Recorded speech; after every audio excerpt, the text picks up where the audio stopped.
Tonight on Politicat, how the 2022 midterm elections are shaping the nation and how inflation is affecting our local businesses. It's your politics right now.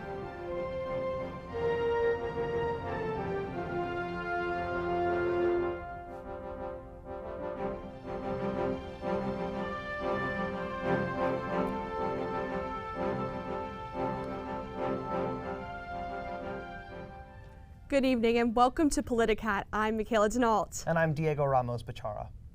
We're starting off tonight with some breaking news. Former President Donald Trump is announcing he's running for president for a third time in 2024. This announcement comes from his Mar-a-Lago estate in Florida. We're going to cut live the live stream right now so we can see him give some live remarks regarding this address. Stay tuned. Underappreciated police officer who is ready to shout for safety in America. The police are being treated so badly. These are great people. They can straighten out the crime. They're the ones that know how to do it. We have to give them back their respect and their dignity.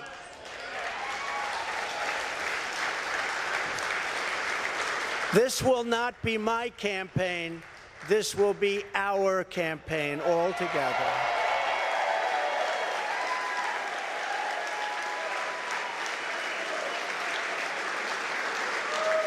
Because the only force strong enough to defeat the massive corruption we are up against is you, the American people. It's true. The American people, the greatest people on earth, we love them all. And we love both sides. We're going to bring people together. We're going to unify people. And it was happening in the previous administration, previous to the previous. And what was bringing them together was success. Prior to COVID coming in, the people were calling me, that were calling me. You wouldn't believe it. People that were so far left, I figured they'd never speak to me and I would never speak to them. But our success was so incredible, like never before. And then COVID started coming in from China. We call it the China virus. Some people call it other things. But it was devastating and we built it back and did an incredible job. But when people say Republicans or Democrats or liberals or conservatives, I say we can all get together. And we were doing that. That was happening just prior because the success was greater than this country has ever had. We were leapfrogging China and leapfrogging everybody else, and everybody wanted a piece of it. Sorry, we're going to be cutting away from that live stream because Politicat can't actually fact check or verify any of the information that we just aired. But moving on, Republicans are still feeling voters' rejection in many of the midterms, many of whom had been endorsed by former President Trump. We'll have more on what that means for the 2024 elections later tonight, but for now, we're going to be taking a look at some of those key races in the midterm elections. As of last week, Democrats will keep control of the Senate while control of the House hangs on the outcomes of key elections whose results have yet to be called. The Democrat Senate wins comes after a Saturday night call confirmed the victory of the incumbent Senator Catherine Cortez Masto over the Republican Adam Laxalt in Nevada. This ensures the Democrats will maintain at least 50 votes in the 100-seat chamber, allowing the party to continue controlling the Senate, with Vice President Kamala Harris serving as a tiebreaker. Let's take a look closely at specific hotly contested swing states. Starting off, South Arizona's tight gubernatorial race against Democrat Katie Hobbs and Trump-endorsed Kari Lake, as I mentioned before, was called just before 8 p.m. last night. Hobbs was able to retain her seat after narrowly winning 50.4% of the vote. Lake lost, but was able to win 49.6% of the vote, a good margin. Now, the Senate race was called in favor of Democrat incumbent Mark Kelly, and he ran against Republican challenger Blake Masters in a very tight race in which Kelly won 51.8% of the vote. Moving off to Pennsylvania, the Senate race between Democrat John Fetterman and Republican Mehmet Oz was called with Fetterman winning 51% of the vote. And Democrat Josh Shapiro also trumped Republican Doug Mastriano with 56.3% of the vote in the governor's race. Up north from Illinois, in Wisconsin, incumbent Republican Ron Johnson defeated the Obama-endorsed Democrat Mandela Barnes by gaining 50.5% of the vote. And in the gubernatorial seat, Democrat incumbent Tony Evers won his re-election against challenger Tim Michels with 51.2% of the vote. And before we conclude, we can't not talk about things here at home. The gubernatorial race was called in favor of Democrat incumbent, J.B. Pritzker, who won 54% of the vote against his Republican opponent, Darren Bailey. Looking forward, Senate races in Nevada have yet to be called, with Georgia and Alaska headed to runoffs in January. Now, as for the governor's seat, we're only waiting to hear back from tight races, including some in Alaska, including the one in Alaska. All in all, some are calling the election a Republican ripple, while Democrats have been lauding last Tuesday as a victory. With the results out of the way, let's move on to our panel. Michaela? Thanks so much, Diego, for that quick recap. Now I'm joined by NNN's Max Rothfeder and Julia Richardson to take a closer look at some of these tight races. Max and Julia covered last week's results during our live election show. Thank you both for being here. Max, let's start with you. Looking to the Southwest, Arizona and Nevada both took a while to call and were tight elections. How did these states decide the majority in the Senate, and what was unexpected about the election results? Yes, there were kind of four key races that we were watching that we talked about all throughout the night: Pennsylvania, Nevada, Arizona, and Georgia. And Nevada and Arizona were interesting. So we have the results for Nevada, if we can get those on the screen there. One thing that was really key about Nevada was in Clark County. That's where Las Vegas is. The Democrat was able to do really well. Catherine Cortez Masto had a really strong performance there, better than expected. The Republican, Adam Laxalt, really needed to do better in that county, and it's a similar story in Arizona. I've got the maps for both the Arizona governor's race, which between Carrie Lake and Katie Hobbs, and then also in the Senate race, right, between Kelly and Masters. We saw the same kind of story. In Arizona, it's Maricopa County. That's the big city that Republicans needed to pull some votes from, and they just couldn't do it. And so I think that's the big story of this election, is that we talk about these candidates who need to be able to pull votes from the suburbs of these big cities, and the Republican candidates tended to fall more towards the Trump type of Republican, and that just didn't work in these states. In these states, it's one city versus really the rest of the state that kind of decides these elections, and Republicans just didn't do strongly enough, especially these Trump-backed Republicans in the suburbs of these major cities. Thanks for sharing that, Max. And Julia, let's narrow in some of the interesting points from last week. So Florida used to be a swing state, and now it has turned red in this election cycle. What has changed for Florida's voters in the last couple elections to make them turn red? Yeah, so Republicans were hoping for a red wave this election cycle. That didn't quite happen across the country, but Florida definitely is seeing its own red wave. The governor's race, attorney general, Senate, Republicans won all of these by about a 17 to 20% margin. Now, one interesting point to note, this trend can be really seen in Miami-Dade County, which has been loyally Democratic in the past few elections, but this time around, Governor Ron DeSantis won it by 11%. Senator Marco Rubio won it by 10%. But yes, in the past, Florida has very much been considered a swing state. Former President Obama won it in both 2008 and 2012. And in 2016 and 2020, Trump won the state, but the margin by which he won increased in 2020, which a lot of people think signifies a more conservative wave. Now, we know that less people tend to vote in the midterms when a presidency isn't at stake, but it is also an interesting point to note that Florida's vote by mail and early voting has dropped in some areas by 50% or more. This is reported by WFLA News, which also said on the day before the election, which was November 7th, that early voting had dropped by about 40% since 2020. And turning to Max, of course, we have to talk about Georgia. For the second time in the row, we've seen Georgia enter a runoff. And Senator Raphael Warnock has also his second runoff in a row as well. Max, what are we seeing the shift in Georgia, and how might that change in 2024?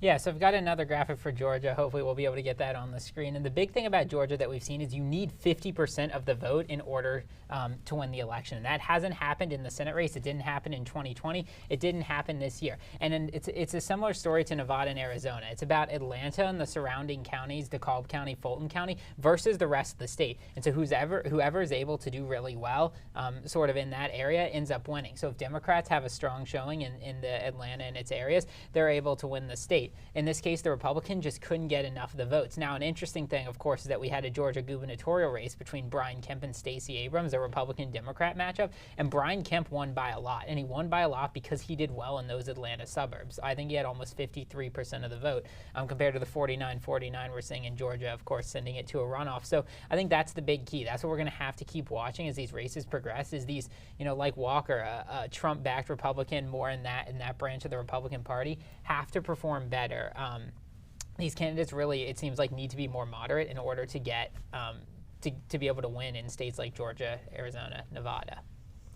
Thank you so much. And Julia, after the Roe v. Wade decision over the summer, abortion showed up on the ballot, and abortion was one of the issues that Democrats seemed to win. On the other hand, high inflation in the U.S. and the economy was the biggest issue in this election. Julia, given the results of this election, how will these issues play out moving forward? Yeah, so that's a really good question. So a poll conducted by ABC News less than 3 weeks ago, or 3 weeks prior to the midterm, showed that voters trusted Republicans more on the issues of inflation and gas prices, while Democrats were more trusted on climate change, gun violence, and abortion. But the economy seemed to be at the top of voters' minds this cycle. I was actually in Wisconsin a few weeks back, and when I asked voters what was at the top of their minds, the economy and inflation came up with almost every single person I talked to. Obviously, following the overturn of Roe v. Wade, Democrats were really campaigning on abortion this election cycle, promising voters that they would do everything they can to protect women's reproductive rights.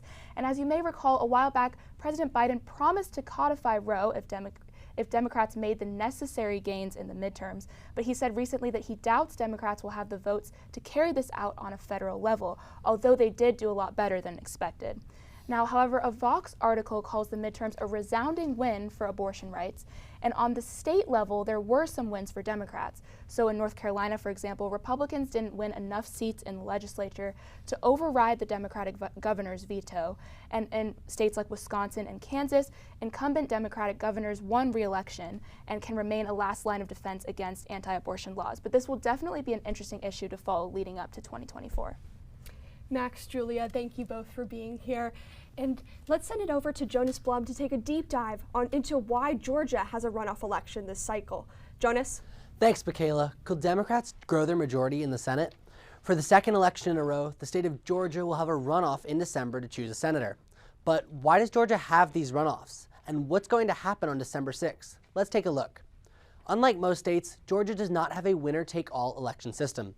In the majority of states, such as Nevada, you do not need to win a majority of votes to become a senator. Instead, the winner is the candidate which received the most votes, even if that total is short of 50%. This is why Democrat Catherine Cortez Masto won the state with roughly 49% of the vote. Meanwhile, in Georgia, a majority of voters must choose the candidate that wins. This is because a third party ran in the 2022 election. Neither Pastor Raphael Warnock nor former NFL running back Herschel Walker received a majority, although Warnock did hold a slight edge. Georgia will now choose between the two prominent candidates on the 6th of December. In the previous runoff elections, Democrats won both seats.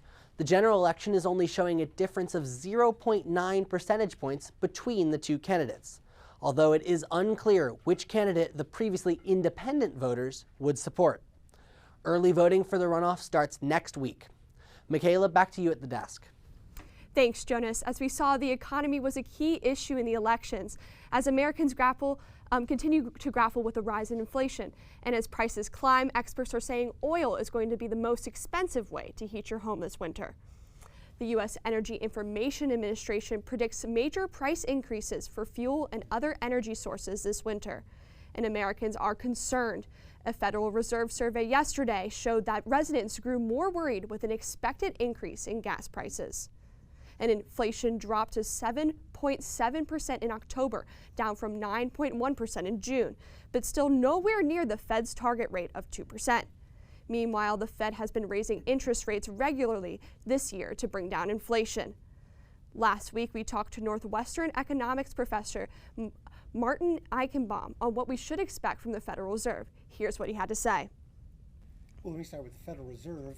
Most of How long is this? mainstream view now is that the Fed was behind in raising interest rates to slow down the economy to get inflation under control, and they've been playing catch up for about a year.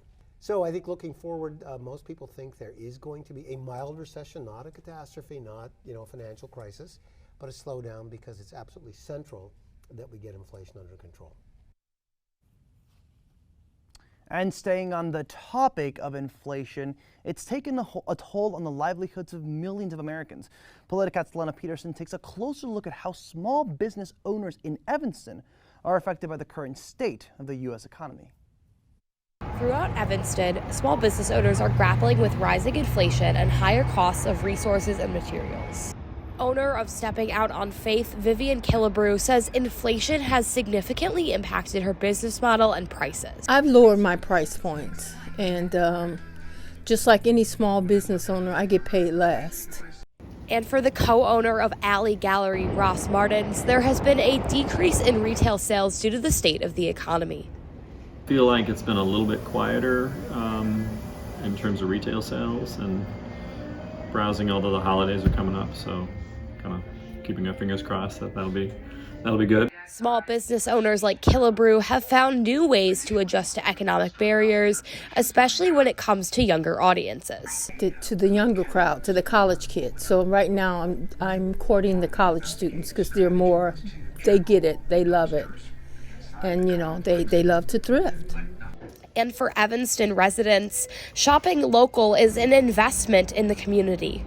All of the money that goes into local businesses comes back to the community. And for small business owners to be able to survive in this economy, every customer counts. You never know what little sale will help a person pay their rent. Ross Martins shares Killebrew's sentiment.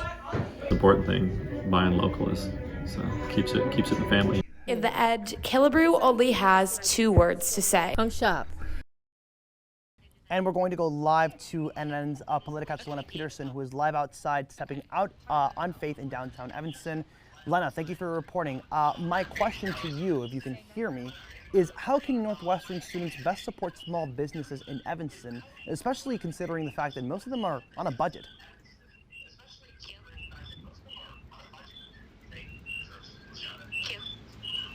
Thanks, Diego. I'm here outside of Stepping Out of Faith in downtown Evanston, where last week I interviewed a small business owner.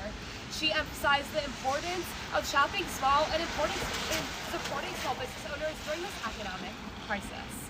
And for Northwestern students, many shops and restaurants downtown have a wildcard discount, so be sure to check out all that Evanston has to offer. Back to you in the studio. Thank you so much, Lena, for that wonderful reporting. We've been talking a lot about the impact of the 2022 midterms on issues like the economy. But how will the results of this year affect the 2024 presidential elections? Here's Paris Francois. Thanks, Michaela. The midterm elections are typically a referendum on the party in power. But this election cycle, the expected Republican red wave never came, and the Democrats secured a Senate majority. Since the Democrats performed better than expected, this could embolden Biden to seek a second term in office despite his recent low approval ratings. On the other hand, most Trump-endorsed candidates lost their races. This could mean that mainstream Republicans are tired of MAGA candidates and would not be enthusiastic if Trump ran for office in 2024. Trump endorsed midterm candidates that were 2020 election deniers and generally underqualified are drawing criticism from his own party. Former New Jersey Governor Chris Christie said there's only one person to blame, and that's Donald Trump, in regards to the GOP's poor midterm performance. Trump allies have urged him to delay his presidential announcement until after Georgia runoffs to keep GOP energy directed there, although he did dismiss this advice and just announced his 2024 presidential run earlier this evening. Since so many of election-denying candidates lost in the midterms, this could mean that the 2024 elections would be less contested than they were in 2020 if a Democrat were to narrowly win the presidency again. Despite the overall GOP loss in the midterms, Republican Florida Governor Ron DeSantis took a sweeping victory in his race and even took the traditionally Democratic Miami-Dade County. There has been speculation about DeSantis as a promising GOP presidential candidate, and his strong win in Florida only cements his spot as a frontrunner for the position. Looking at the Illinois midterms, Governor J.B. Pritzker secured a second term as governor, but his post-election speech focused more on national issues than local ones. The governor urged voters to keep far-right candidates out of office. Take a look. But until the Republican Party is ready to expel the extremists in their midst, we need to do it for them at the ballot box. These remarks started rumors that Pritzker would run in the 2024 election, but he denied those rumors last week, saying, quote, "I'm focused on serving as governor for the next 4 years." Although Pritzker's win wasn't shocking in Illinois, and other local races are very reflective of the national political climate, with Republican counties in Illinois going slightly more blue. Overall, this year's midterms fractured Trump's base and magnified voters' dissatisfaction with election-denying politicians. This signaling a shift in the Republican Party and making a 2024 Trump presidency less likely. Back to you at the desk. Thanks, Paris. This election cycle is turning out to be critical for the 2024 presidential elections. Coming up, in an ongoing January 6th investigation and continuing immigration crisis closer to home. Don't go anywhere.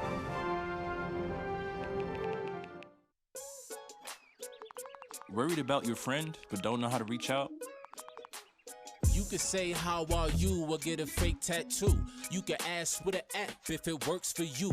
You could chat with them in VR. It's all good. If you think you should check in, yeah, you should. Whatever gets you talking. Reach out to a friend about their mental health. Whatever gets you talking. Learn how you can help at seizetheawkward.org.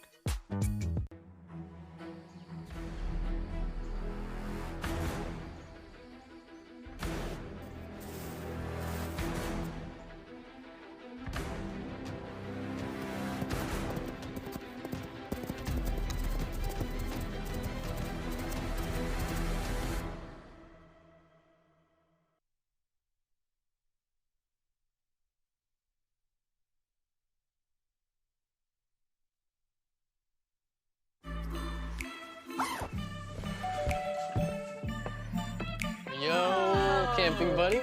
Okay, you guys ready?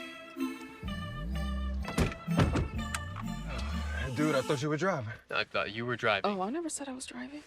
I definitely can't drive. Okay. If you're high, just don't drive. It's illegal everywhere. If you feel different, you drive different. Last week, Brandon met a girl on a dating app. One day after work, he finally found the courage to ask her out. No answer. He started to panic. Was he being too pushy? Maybe it was too Hey, sorry I didn't respond. I was driving. I would love to go on a date. How does tonight sound? Brandon tried to play it cool, but inside he knew. A girl so smart, so responsible. She must be a keeper. Welcome back. Following the 2022 midterms, all eyes are suddenly on 2024. But for former President Donald Trump's 2024 hope, the ongoing January 6th investigation has much at stake. Politicat's Punt tells us more. Thanks, Diego. On October 21st, the House Select Committee to investigate the January 6th attack on the Capitol subpoenaed Donald Trump for his attempts to overturn the results of the 2020 presidential election. After initial resistance, Trump's legal team accepted service of the subpoena. Trump was set to face questioning from the committee panel, who seek to investigate his contact with politicians and right-wing extremist groups in the lead-up to the attack. Committee Chairman Benny Thompson and Vice Chair Liz Cheney wrote to Trump, quote, "As demonstrated in our hearings, we have assembled overwhelming evidence, including from dozens of your former appointees and staff, that you personally orchestrated and oversaw a multi-part effort to overturn the 2020 presidential election and to obstruct the peaceful transition of power." However, this past Friday, Trump filed a lawsuit against the House committee to avoid cooperating with the subpoena. Trump's legal team said that while former presidents have voluntarily given testimony or documents in response to congressional subpoenas, no former presidents have ever been obliged to do so. Trump's attorneys described the subpoena as a, quote, unwarranted intrusion upon the institution of presidency, saying that the committee already has access to several other witnesses and documents. The committee has declined to comment on the lawsuit, which has been filed just 2 days before the November 14th deadline. This deadline has already been extended and calls for Trump to turn over documents relevant to his communications around January 6th. These include encrypted messages from the app Signal, phone calls, text messages, photos and videos, and any other summaries or records of conversation. The committee was particularly interested in Trump's communications with extremist groups involved in the January 6th attack, like the Proud Boys and the Oath Keepers. Prior to news of the lawsuit, House sources said that the final committee report planned to focus on Trump's involvement in the January 6th attack, not on law enforcement failures that day. But this lawsuit might decrease the possibility of Trump testifying in this investigation, as the House committee is expected to disband at the end of the legislative session in January 2023.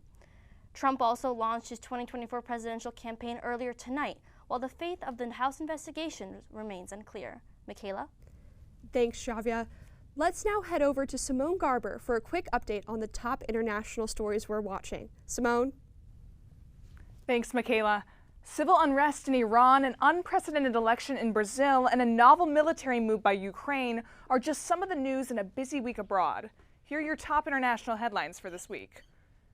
Iranian citizens have taken to the streets to protest their authoritarian government. These protests follow the death of Mahsa Amini, a 22-year-old Iranian woman who was arrested for violating the country's conservative dress code last October. According to rights groups, more than 300 people have been killed, including at least 41 children, since the protests started. 32 citizen journalists have also been detained, and Facebook and WhatsApp platforms are no longer functioning in Iran. In political news, former President Luiz Inácio Lula da Silva has beaten far-right incumbent Jair Bolsonaro in the Brazilian presidential election. The election was close, with Lula edging out Bolsonaro by only a 1.8% voter margin. Some Brazilians gathered in masses to protest the results, claiming that Lula committed election fraud. Lula, who served as president of Brazil from 2003 to 2010, could not run last election cycle due to a bribery conviction. This conviction was annulled, however, over a year and a half into his jail sentence, allowing Lula to return to the political scene. Ukrainian troops stormed Ukrainian city Kherson on Friday evening, following Russia's retreat from the city just hours before. Ukrainian residents welcomed the troop with open arms, rolling out a yellow and blue flag to celebrate the occasion. The liberation of Kherson is the latest in a series of Russian withdrawals. Ukrainian President Zelensky held a, quote, historic day, unquote, marking a victory in a months-long struggle for independence. And that's all we're watching abroad. Back to you at the desk. Thanks, Simone. And while on the topic of foreign affairs, in recent months, Republican governors Greg Abbott, Ron DeSantis, and Douglas Ducey have sent thousands of migrants to so-called sanctuary destinations to protest what they believe the Biden administration's lax stance on immigration policies. On September 14th, so earlier on in this quarter, Illinois Governor J.B. Pritzker signed a disaster declaration mobilizing 75 members of the National Guard after Texas Governor Greg Abbott bused more than 500 migrants to the city of Chicago. A recent Reuters and Ipsos poll found that Republican respondents ranked immigration as the second most important issue facing the United States after the economy. For respondents overall, it ranked as the third most important issue. Now, a few weeks ago, I traveled to Wisconsin to talk to Latino vote mobilizers about their concerns ahead of the midterms. And at the time, the Democrats on that side of the camp had ranked immigration as their top issue. Here's what they had to say. The main issue that I'm voting for is immigration reform. So he has a very strong record of supporting immigrant rights. And his platform right now is that he has strong support for immigration reform with a path to citizenship for 11 million. And as refugees have been arriving on buses from Texas, organizations here in Chicago are providing them with shelter. Our own Kunjal Bastola tells us more. From Texas to Chicago, refugees are arriving, staying at various shelters located around the city in search of comfort and community. One of these shelters is the Leon Beach Fieldhouse located near Rogers Park. It's used in the summer for the lifeguards, but it's closed to the public. So that was an available spot here in the Rogers Park community. Shelters like the Leon Beach Fieldhouse are hard at work making sure refugees have a place to live and food to eat. Coordinating shelters and legal arrangements for these refugees is no easy feat. We have a statewide coalition of partners who have truly met the moment to ensure that Illinois lives up to its history as a welcoming state. The Illinois Coalition for Immigrant and Refugee Rights is helping new refugees by collecting donations, organizing volunteers, and providing legal assistance. The work to make Illinois one of the most welcoming states for immigrants and refugees has been going on for a very long time. And, we've gotten to where we are because immigrant communities across Illinois have demanded it. Closer to campus, the Evanston City Council will allocate $500,000 to a new immigrant and refugee welcome center, located at the Family Focus Center on Dewey Avenue. So ideally in a welcome center, you'll have like the core services that a person who is a new arrival would need, where they are able to provide for their families and for themselves and have stability in their lives. The Welcome Center is looking to greet new refugees into the city and provide them with resources, including housing and legal counsel, to help them in the long term. I'm really glad that the council was able to express to the community members that are coming and that have been here that they're welcome, and we want to create a space for them where they can thrive. Safety, community, and support at the core of local refugee assistance. Gunjal Bastola, Northwestern News Network. Thanks so much, Kunjal. The U.S. Supreme Court has taken on 2 new cases regarding affirmative action. Let's head to Lance Wilhelm, who has more on how these Supreme Court cases could affect admissions and life at Northwestern. Thanks, Michaela. 2 weeks ago, the Supreme Court began tackling the latest in a long string of affirmative action cases. But what's different this time is that affirmative action is unlikely to make it out of the staunchly conservative court alive. The lawsuits allege that race-conscious admissions programs in college are both unfair and unlawful, giving boosts to some underrepresented minorities like African Americans and Hispanics, while harming the applications of others like Asian Americans. A 2015 Princeton University study equated the effects of affirmative action policies to hypothetical boosts in SAT scores.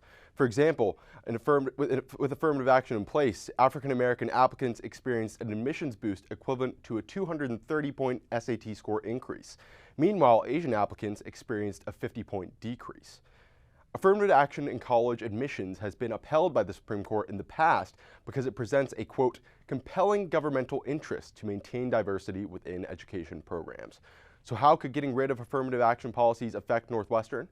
In a Chicago Tribune piece late last month, NU President Michael Schill said, quote, the damage to our educational system and our nation would be significant if considerations of race were taken off the table. A 2017 Harvard University simulation showed that without race consideration in admissions, there would be a roughly 30% reduction in Hispanic students, while the African American population would be cut in half. Colleges around the country, Northwestern included, could experience similar declines. I spoke to a Northwestern student about why campus diversity was so important to him. If there was no diversity, you would all come from like the same kind of high schools, the same kind of towns, and you'd have the same perspective on most things. So having a diversity, I think, will help foster better discussions, and you'll learn stuff that you never would have learned. The current Supreme Court cases may not be officially decided on for up to a couple of years. One thing for certain, however, is that if affirmative action does go away, admissions officers will truly be flying blind when it comes to race. Coming up after the break, a new drug law in Illinois gaining support. We'll be right back. Worried about your friend, but don't know how to reach out? You could say how are you or get a fake tattoo. You could ask with an app if it works for you. You could chat with them in VR. It's all good if you think you should check in. Yeah, you should. Whatever gets you talking. Reach out to a friend about their mental health. Whatever gets you talking. Learn how you can help at seizetheawkward.org.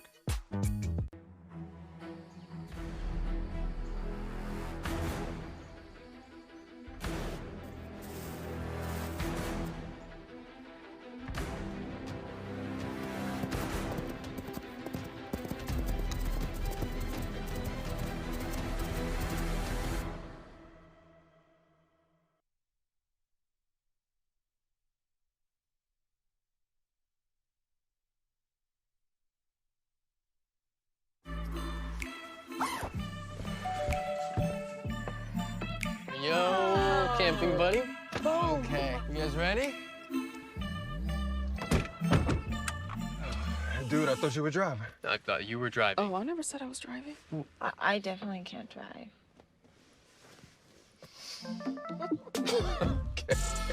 If you're high, just don't drive. It's illegal everywhere. If you feel different, you drive different. Last week, Brandon met a girl on a dating app. One day after work, he finally found the courage to ask her out. No answer. He started to panic. Was he being too pushy? Maybe it was too Hey, sorry I didn't respond. I was driving. I would love to go on a date. How does tonight sound? Brandon tried to play it cool, but inside he knew. A girl so smart, so responsible. Welcome back. A new Illinois law called the Pretrial Fairness Act gives cops the choice not to jail people for the possession of small amounts of drugs. That means that people caught with less than 15 grams of drugs like cocaine, heroin, or other drugs of that nature on them will not have to sit in jail for days until they appear before a judge. Advocates of the law argue that spending time in jail can have serious consequences for some people, like things like losing a job or going through drug withdrawal. The Pretrial Fairness Act, a part of the SAFE-T Act, will take effect on January 1st. Also close to home, the overturn of Roe v. Wade in June has incoming college students worrying about the uncertainty of abortion access in their new homes. Politicat's Simone Garber spoke to students here at Northwestern on their reaction to the landmark decision. Northwestern University first years are starting their 4 years of college in a state where they know their abortion rights are protected. Reproductive access is still relatively secure here comparatively to the rest of the country. In Illinois, elective abortions are legal up to around 26 weeks of pregnancy. For Governor J.B. Pritzker, who was elected for a second term last Tuesday, access to safe and legal abortions will remain a top priority. And students like DeFilippis considered this when applying to colleges. I took into consideration the states that I was applying in. I didn't apply anywhere that had those trigger bans. A New York native, DeFilippis' home state also protects reproductive health care. People come to New York to get reproductive health care. And for the years Northwestern is home, resources like the Center for Awareness, Response, and Education, also known as CARE, help the university make sure students have access to all forms of sexual health care. We support all people's autonomy to have wellness and safety. CARE, continuing to provide essential healthcare services to the Northwestern student body. We will always take care of people. We will always find creative ways to show up for community and support people on their journeys. For Politicat, Simone Garber. And of course, we cannot leave out the biggest soccer competition. Qatar will be on the world stage later this month as the host of the 2022 FIFA World Cup. Despite the great fan attention for the games, the World Cup this year has also sparked Western outrage. You see, during the construction of the stadium, the airport expansion, and other infrastructure, Qatar has been accused of abusing migrant workers. According to the Human Rights Watch, the 2022 World Cup's legacy will depend on whether Qatar and FIFA remedy the human rights abuses and start labor reforms to protect human rights for all. According to the Human Rights Watch, the 2022 World Cup's legacy will depend on whether Qatar and FIFA remedy the human rights abuses and put forth labor reforms to protect human rights for all. That's all the time we have for tonight. I'm Michaela Denault. And I'm Diego Ramos Bachara. Have a great night.